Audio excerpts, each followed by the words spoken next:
I got one comment. User is saying that when he installed the APK inside the MetaQuest, so he's not getting that where it is installed. Basically, the reason is like MetaQuest getting updated, and due to that, user interface is going to change. So people face problem to get the where they have installed the APK. So in this video, I'm going to share with you two way. One way inside the MetaQuest 3 that how you can get the unknown sources, and second is that if in case you are not getting the unknown sources, so how you can launch the APK directly inside your MetaQuest 3. So first of all, the unknown sources. Here we are in the MetaQuest, and you will see earlier we were getting the MetaQuest here somewhere, but due to the UI update, we are getting this thing in left side. You will see.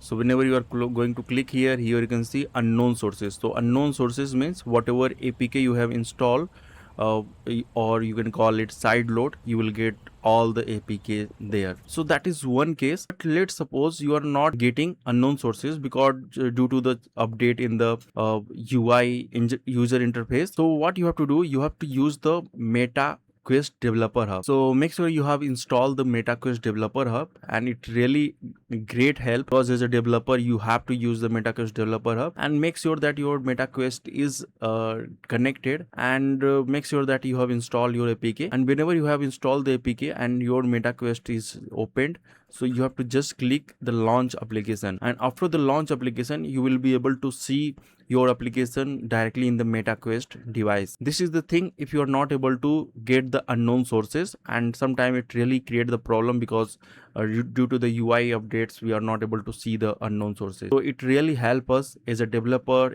as a user, if you want to use that feature. You can also join my courses on the Udemy. You will get the link in the description. There are so many amazing courses. You learn the basic and fundamentals. So whatever you are going to use the AI, it is really very important to learn the fundamentals.